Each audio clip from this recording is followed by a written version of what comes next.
Okay, it's not a specific question here, but you may well get in the exam, just like you did with the mocks, a picture of part of a river, and you may be asked to explain why it's in the upper, the middle, or the lower part, or decide where it is, or be asked to identify a feature. So I thought it was worth just doing a quick video, having a look at the three parts of it. So if I label this now, you've got here is the upper, here is the middle, and here's the lower.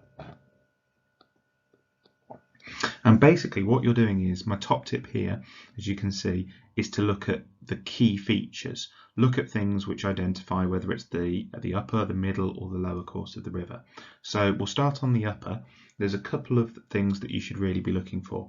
So we've got a really clear V-shaped valley. It makes a V shape, and you can see, just like when we went to Cardingmill Valley, you've got these interlocking spurs. So I'll just make a little note there.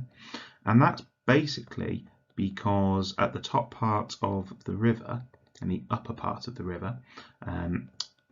river's not got much energy, and so therefore if it actually tries to go past any hard rock, then actually it can't erode through those, and it kind of has to go around, and it creates these spurs, and this is the kind of V shape that you can see here. Other things that we can see clearly, I've already mentioned the V-shaped valley. The rocks in the river tend to be very large and very angular. They've not been eroded away yet, again because the river hasn't got much energy. You can see also, compared to the middle and the lower course, this river is actually quite narrow, and it's not very deep at all. So those are the key features you're looking at: interlocking spurs and a V-shaped valley. You're looking at the bed load, the rocks being quite angular and quite large because they haven't had time to be eroded yet, and also the fact that the river isn't very wide and it isn't very deep. If we go on to the middle part of the river now, you can see that we've got a few key features. It's already labelled on this one.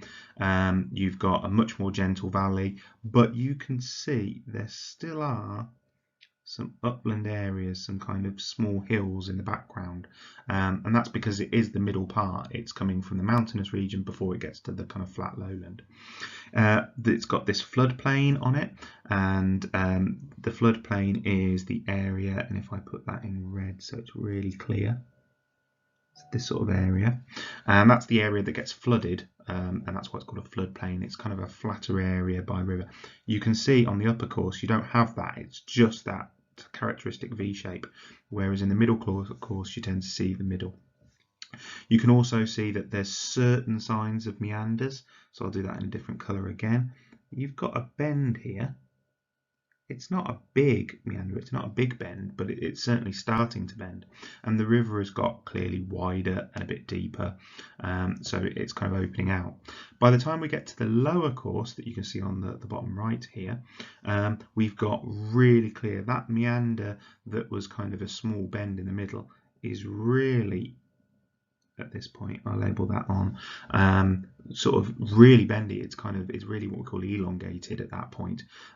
You can also see it's very flat, and the river is a lot wider and a lot deeper. So if you're asked about these, really look for the key features and have a look at the size of the river. If it's very small and it's not very deep, it's likely to be the upper, and then look around the surrounding areas. If it's very, very mountainous, it's likely to be the upper. If there is some